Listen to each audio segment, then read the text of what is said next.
Europe Matin. Place à la culture. Sébastien Bordenave, toute cette semaine, on parle BD avec vous. Alors on a parlé manga, on a parlé BD pour ados. Aujourd'hui de la BD qui vient des États-Unis. C'est plutôt vraiment de la BD pour adultes là. Hein. Oui, tout à fait. Je voulais ce matin avoir une pensée pour Robert. Robert, il va avoir 80 ans l'année prochaine. Il vit en France, dans le Gard, et il a tout connu, Robert. La galère, quant à ses débuts, il faisait du porte-à-porte pour vendre ses fanzines. La gloire ensuite, parce que Robert, dans ses BD, il a inventé un truc. Il a été le premier avec talent à se dessiner. Lui, sa vie, ses fantasmes, à se mettre en scène. Et il y avait de quoi faire, car devenu star de la BD underground américaine, il découvre en même temps la libération sexuelle et le LSD. Il raconte et imagine alors les pires histoires possibles. La police de San Francisco fait même régulièrement des descentes dans les magasins de BD pour récupérer ses albums.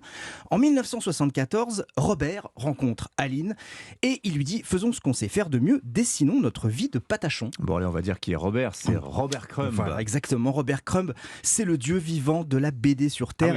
Ah oui, carrément. Il n'y a pas à tergiverser. Et Aline Kominsky Crumb, c'était son épouse depuis 1978. Dernièrement, ils ont fait une BD à 3 avec leur fille, Sophie Crumb, qui a une passion, dessiner des combattants de MMA tchétchènes, pourquoi pas. J'ai la même passion. Voilà. Je suis assez ému en fait de parler d'eux ce matin parce qu'il y a 15 jours, on a appris la triste disparition de Aline Kominsky Crumb, qui a beaucoup fait pour la BD féministe et subversive, oui, les deux à la fois. Alors aujourd'hui, qui sont les héritiers artistiques? Il y a une BD que Crumb a qualifiée cette année de chef-d'œuvre. Elle est dans la main de Vincent Hervouet. Elle s'appelle... Je ne vais pas pouvoir la voir, la BD. Elle s'appelle Le Manoir de Chartwell de Glenn Head. Ça raconte comment ado Glenn a passé 2 ans dans un pensionnat du New Jersey avec un directeur prédateur sexuel ayant comme principal projet éducatif la fessée pantalon baissé. Ce qui est raconté est vrai, pas besoin d'en rajouter. On est saisi, étouffé, puis renversé par ce témoignage courage dessiné au cordeau et en noir et blanc. Glenn Head a travaillé pour Robert Crumb. Il reprend avec un immense talent le flambeau de la BD vérité. Je ne peux que vous conseiller très très chaudement Le Manoir de Chartwell de Glenn Head chez Delcourt. Et puis relisez tout Robert Crumb, longue vie à lui. Et puis une grosse pensée pour Aline Crumb. Tiens, puis si vous voulez vous figurer ce qu'est Robert Crumb, Fritz le chat. Ah oui, c'est lui. Et la couverture je crois d'un album de Cheap Thrills notamment, et je crois de Janis Joplin aussi. Voilà. C'est le style Robert Crumb, Le Manoir de Chartwell, donc c'est chez Delcourt. Merci beaucoup Sébastien Bordenave. Les sorties, les spectacles, bonjour Marie Jiquel. Marie, après des mois de fermeture, le Lido rouvre ses portes depuis peu, racheté par le groupe Accor l'an dernier. Le mythique cabaret des Champs-Élysées s'appelle désormais Lido de Paris, avec le chiffre 2. Vous l'avez visité, Marie, pour les auditeurs d'Europe 1.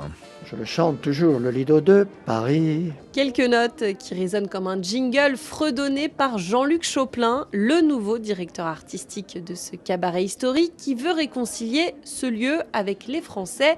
Adieu donc le Lido, boudé par les Parisiens et endetté après le Covid, et donc place au Lido 2. Au programme, on oublie les revues avec les femmes dénudées et on accueille du théâtre musical tout en gardant l'esprit cabaret. Le cabaret abolit ce qu'on appelle le 4e mur, c'est-à-dire ce qui sépare la salle et la scène. Voilà, on a le sentiment d'être actif de spectateur, vous passez à spectateur. Et cet esprit, on le sent dès l'arrivée sur place. On est accueilli par un personnel aux costumes colorés dans une ambiance chaleureuse qui n'est pas guindée, qui est décontractée. Alors on va pas se mentir, ça a quand même changé. Au Lido 2, fini les plumes et les strass. On met maintenant à l'affiche cet hiver une création de Broadway, une comédie musicale des années 60 intitulée Cabaret, mise en scène par le Canadien Robert Carson, qui est plutôt habitué, lui, à monter des opéras. L'histoire se déroule à Berlin dans les années 30. On suit les errances d'un écrivain amateur américain. Le Troisième Reich gronde, mais une boîte de nuit résiste à la morosité ambiante. Le Kit Kat Club, recréé ici sur la scène du Lido 2, avec un orchestre, des boules à facettes, un bar, des danseurs, des chanteurs à l'énergie folle qui virevoltent et qui rendent heureux les spectateurs. Les spectateurs accueillis par ce refrain qui vous trottera dans la tête toute la soirée. Welcome and bienvenue, entonné par un maître de cérémonie étonnant, une créature impressionnante, chauve, qui prête son visage à l'affiche. On va réécouter Jean-Luc Choplin. Sur l'affiche, on le voit, il pousse un cri, il nous alerte.